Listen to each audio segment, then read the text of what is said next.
마태복음 2장 1절로 12절까지의 말씀, 우리 다 같이 한 목소리로 합독하겠습니다.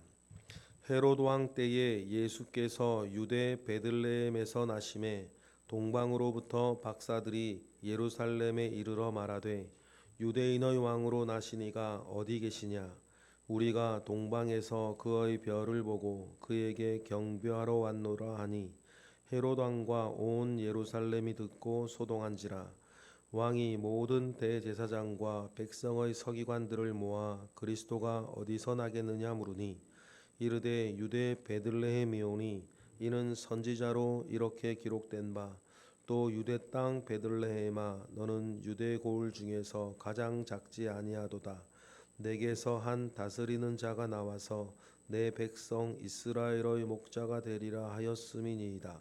이에 헤롯이 가만히 박사들을 불러 별이 나타난 때를 자세히 묻고 베들레헴으로 보내며 이르되 가서 아기에 대하여 자세히 알아보고 찾거든 내게 고하여 나도 가서 그에게 경배하게 하라. 박사들이 왕의 말을 듣고 갈새 동방에서 보던 그 별이 문득 앞서 인도하여 가다가 아기 있는 곳 위에 머물러 서 있는지라. 그들이 별을 보고 매우 크게 기뻐하고 기뻐하더라. 집에 들어가 아기와 그의 어머니 마리아가 함께 있는 것을 보고 엎드려 아기께 경배하고 보배압을 열어 황금과 유향과 모략을 예물로 드리니라. 그들은 꿈에 헤롯에게로 돌아가지 말라 지시함을 받아 다른 길로 고국에 돌아가니라. 아멘. 흔히 유대인을 위한 복음서라고 일컬어지는 마태복음에서 재미있는 특징이 예수 그리스도께서 맨 처음 탄생하실 때에 관심을 가지는 것은 유대인이 아니라 이방인이었다라고 하는 사실을 우리에게 알리는 것입니다. 그 대표적인 이방인이 오늘 본문에 나오는 동방박사고, 그리고 또 대표적인 인물이 에돔인 헤롯인 것입니다. 동방박사의 예수님을 방문한 이 이야기는 마태복음에만 나오는 이야기입니다. 그러니까 마태는 예수님과 관련된 여러 이야기들을 이렇게 기록하면서 동방박사의 이야기를 꼭 기록해야겠다라고 마음먹게 된 이유가 있겠죠. 이방인들로부터 먼저 인정받은 메시아 그리스도에 대한 이야기였던 것입니다. 먼저 헤롯 왕 때라고 했습니다. 헤롯 왕 때예요. 1절 우리 읽어보겠습니다. 시작. 헤롯 왕 때에 예수께서 유대 베들레헴에서 나심에 동방으로부터 박사들이 예루살렘에 이르러 말하되라고 합니다. 조촐한 행차는 아니었던 것으로 보입니다. 정확히 3명이었는지도 확실하지 않습니다. 나중에 드려졌던 예물이 3개였기 때문에 우리가 동방박사를 3명으로 추측할 뿐입니다. 확실한 것은 박사들이라고 했으니까 복수였다는 것만은 확실합니다.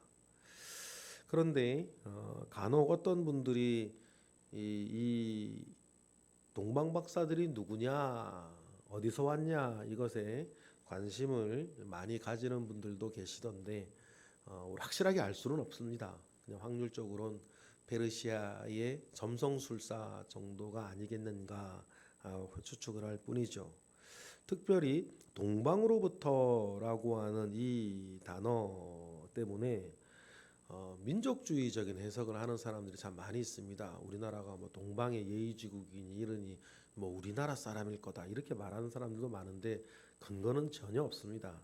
동방으로부터라고 할 때 이 아나톨레라고 하는 단어를 번역한 건데 이건 빛이 떠오르는 뭐 동쪽 뭐 이런 뜻이에요. 그러니까는 이제 팔레스타인 지역을 중심으로 해서 동쪽에 해가 떠오르는 지역으로부터 왔다라는 것만 우리가 확인할 수 있습니다. 그런데 민족주의적인 해석, 그래서 우리나라가 어떻네, 우리 민족이 어떻네 저떻네 그런 얘기 들으면 우리 대한민국 국민이요 한민족으로서 귀가 솔깃해지는 건 사실인데 우리가 모든 판단은 성경을 중심으로 하는 것이지 우리가 각자가 가지고 있는 로맨스를 중심으로 성경을 해석하면 큰일 납니다. 성경은 그렇게 해석하는 것이 아닙니다. 자기 마음에 맞고 자기 귀에 솔깃하고 자기의 여러 가지 것들을 보증해주고 높여주고 이런 것들을 중심으로 성경은 읽는 것이 아니고 성경은 해석하는 것이 아니고 성경은 언제나 성경 안에서 성경이 우리에게 지시하는 바만큼 해석하는 것이고 정당한 해석 위에 우리 성경을 묵상해야 한다는 사실들을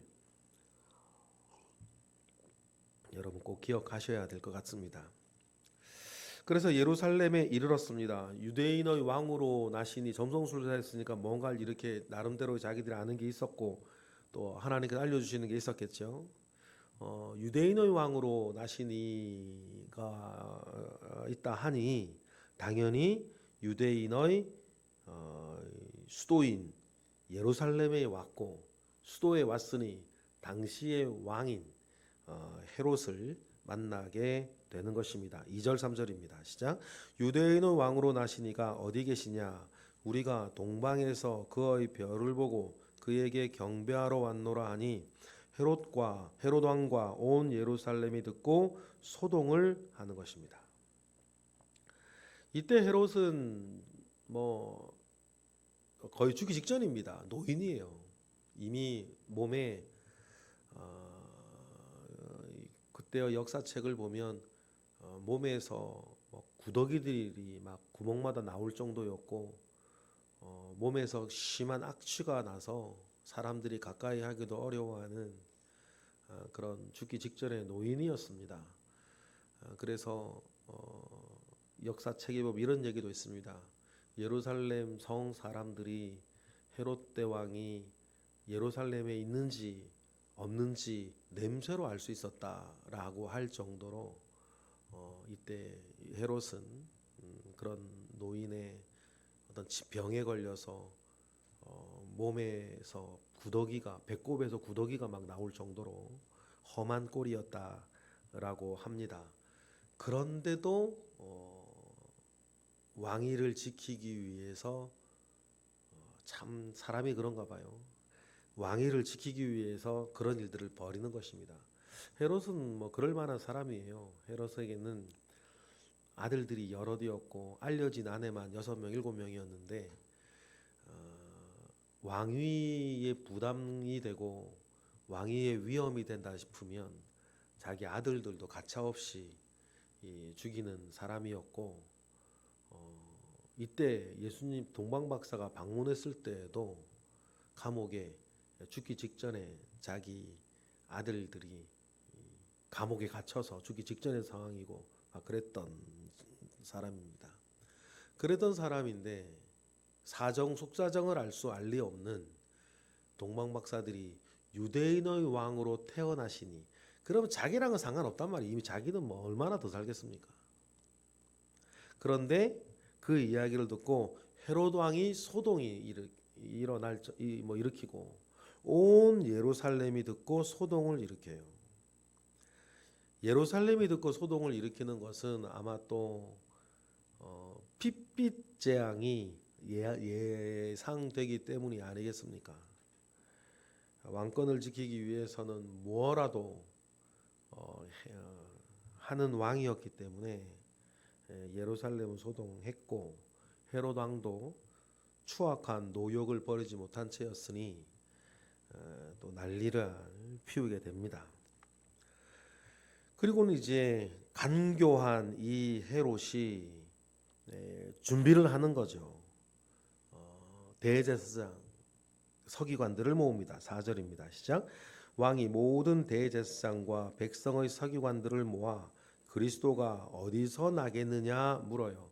태어났다는 이야기를 듣고 동방박사는 왔으니 어디겠냐 묻는데 최고의 종교 전문가 대제사장, 최고의 성경 전문가 서기관, 그 사람들이 왜 모르겠습니까? 성경에 예언되어져 있는 대로 유대 땅 베들레헴이라 알려주는 거죠.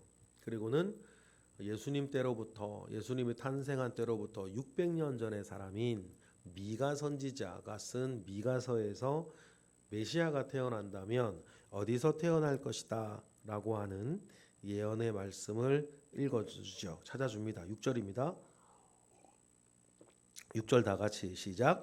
또 유대 땅 베들레헴아 너는 유대 고을 중에서 가장 작지 아니하도다. 내게서 한 다스리는 자가 나와서 내 백성 이스라엘의 목자가 되리라 하였음이니라 하고 이제 알려줍니다. 이 사람도 성경 박사고 뭐 종교 박사니 뭐 알려줄 수 있겠죠. 이때 이래서 간교해요. 이 간교한 노인인 이 헤롯이 이야기를 듣고 베들레헴이라 알려준 다음에 7절에 8절에 이렇게 얘기를 하죠. 7, 8절 읽어보겠습니다. 시작. 이에 헤롯이 가만히 백성들을 불러 별이 나타난 때를 자세히 묻고 베들레헴으로 보내며 이르되 가서 아기에 대하여 자세히 알아보고 찾거든 내게 고하여 나도 가서 그에게 경배하게 하라. 이렇게 말을 전합니다. 이때에는 혈통을 따라 왕권이 이어져 내려가는 것이 보장된 곳 나라 때는 아닙니다. 분봉왕은 로마 황제가 임명하는 거란 말이죠. 그런데 그런 와중에 이제 갓 태어났다라고 하는 이 아기 유대인의 왕을 나도 경배하고 싶다 이렇게 얘기하면 멋진 사람 되는 거 아닙니까? 일단 자기랑은 상관이 없는 거잖아. 이제 뭐 태어난 지 뭐 1, 2년밖에 안 된 아이가 어떻게 왕이 되겠습니까? 그럼 자기하고 상관이 없는데도 욕심을 끝까지 부리고 있는 것입니다. 여러분, 젊은 사람이 욕심을 부리면 뭔가 그래도 예뻐 보게 볼 수 있습니다. 그런데 이처럼 노욕이라고 하는 것은 어떤 면에서도 이렇게 아름답게 보이긴 어려운 것 같아요. 헤롯이 딱 그 짝이죠. 그래 자기의 속마음은 감추고 아기에 대하여 자세히 알아보고 찾거든 내게 고해서 그에게 경배하게 하라 이야기를 합니다. 에돔인인 이 헤롯 왕은 어떤 의미에서든지 어떤 의도에서든지 이 태어난 메시아에 집중해요. 그리고는 사실 아무런 유대인의 왕으로 나신 예수와는 사실상 육적으로도 영적으로도 아무 상관이 없는 이 페르시아인으로 보이는 동방 박사들도 관심을 가지는데 우리가 눈여겨봐야 되는 게 또 하나 뭐냐면 모든 것을 알고 있는 종교 전문가 대제사장, 성경 전문가 서기관들은 메시아가 태어났다, 유대인의 왕이 태어났다라고 하는데 관심을 안 보이는 거예요. 이들의 과연 성경은 뭘까? 성경의 말씀은 뭘까? 하나님이 하신 예언은 무엇일까? 저나 여러분들처럼 교회 오래 다닌 사람들이 빠지기 쉬운 함정이 이런 거예요. 다 익숙해요. 모르는 것도 없고 다 들어본 거고 그런데 마음이 가질 않아요. 영적 실증이라 그러거든요. 영적인 태만함이라 그래요. 교회 오래 다닌 사람들이 교회의 일이나 하나님의 말씀이나 성경을 공부하는 거나 예배를 드리는 거나 말씀을 집중하는 거나 찬양하는 거나 습관적으로 나와 앉아 있을 수는 있는데 마음이 쏟아지지는 않는 영적인 태만. 여러분 이거 되게 조심하셔야 됩니다. 조심하셔야 돼요.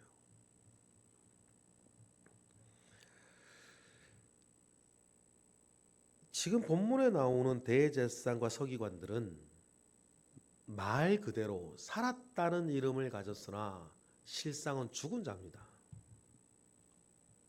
하나님이 하시는 이 모든 일들, 하나님이 지금 행하시는 이 모든 역사에 아무런 관심도 없고 뜻도 없고 어디에서 태어날 거라고 하는 온 예루살렘과 헤롯이 소동을 일으키고 있는 그때에도 이 일에 대해서 자기들의 마음은 아무런 관심이 없어요. 만약에 이러면 나도 한번 가보자 이렇게 돼야 되는 거 아닙니까?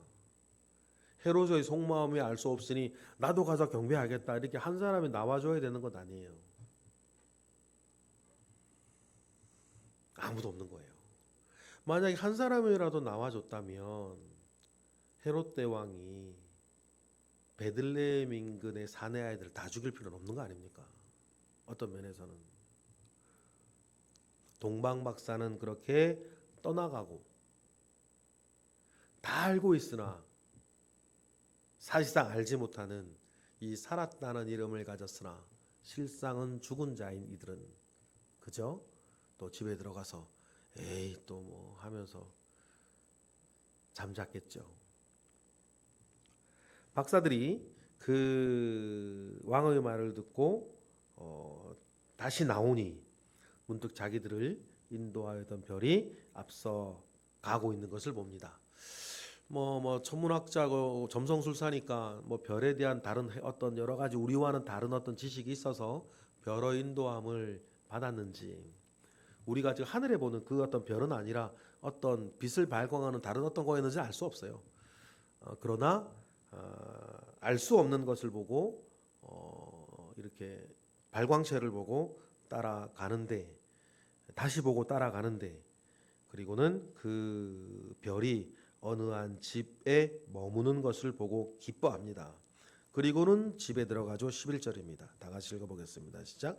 집에 들어가 아기와 그의 어머니 마리아가 함께 있는 것을 보고 엎드려 아기께 경배하고 보배압을 열어 황금과 유향과 모략을 예물로 드리니라 이렇게 되어 있습니다. 여기에서 우리가 조금 주목할 게 두 가지가 있는데 동방 박사가 지금 마구간에 들어가는 게 아니죠. 집에 들어갑니다. 시간이 좀 지났다는 뜻입니다. 그리고 쓰여 있는 이 용어들을 보면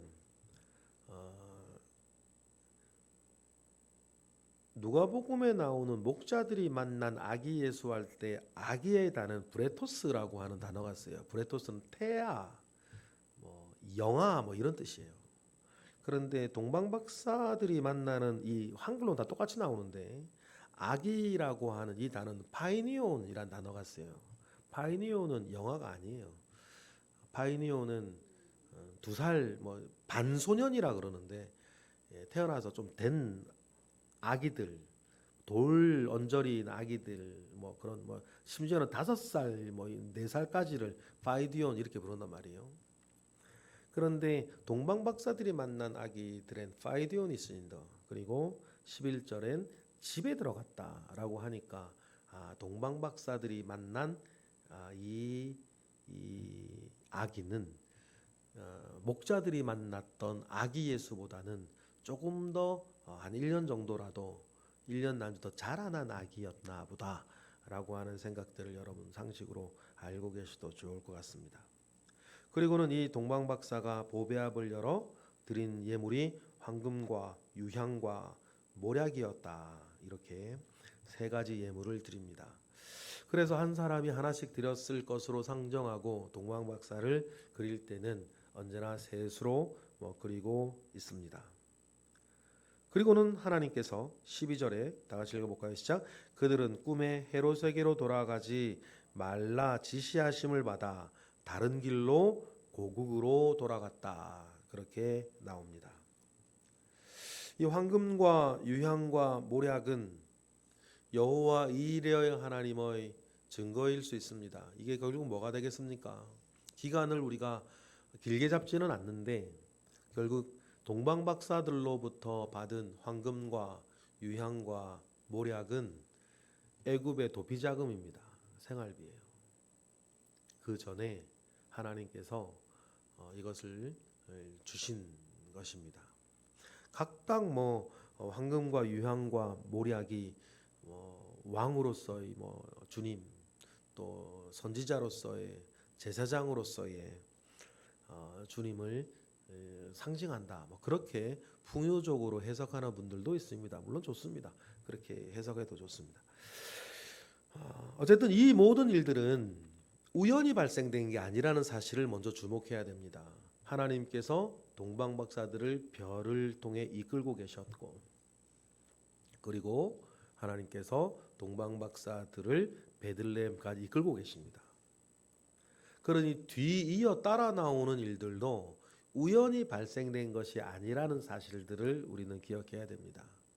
예수님의 전생애가 그렇듯 예수님의 탄생도 정말 철저하게 조각되어진 하나님의 각본 안에서 움직여지는 일이다라고 하는 것들을 기억하고, 그러나 이 모든 일들이 하나님이 계획하셨으면 계획한 의도가 있을 것이다 라는 것들도 우리 생각하면서 계속해서 묵상해 나가시면 좋겠습니다. 기도하겠습니다. 할렐루야. 하나님 감사와 영광을 올려드립니다. 크신 은혜 가운데에 우리와 함께 하시고 크신 능력 가운데에 우리와 함께 하시옵소서. 하나님 아버지로부터 말미암아 오는 선한 은혜들이 늘 우리 가운데에 있어서 하나님께서 예수 그리스도의 탄생과 동방박사들을 이렇게 잘 이끌어 가시는 것처럼 우리도 하나님의 이끌림 가운데에 오늘도 살아가게 하시고 또 이번 주도 살아가게 하시며, 하나님 아버지의 크신 은혜 속에서 우리가 이 땅에 오신 예수 그리스도 안에 거듭나 새 사람 되었고 또 하늘에 소망을 가지고 가진 사람으로 살게 하셨으니 이 모든 일을 능력으로 누리며 살아가는 오늘 이번 주 되게 하시옵소서. 이 시간 드려지는 1000번째 예물 가운데에 주님이 함께 하실 것을 또한 믿고 예수 그리스도의 이름으로 기도드렸나이다. 아멘.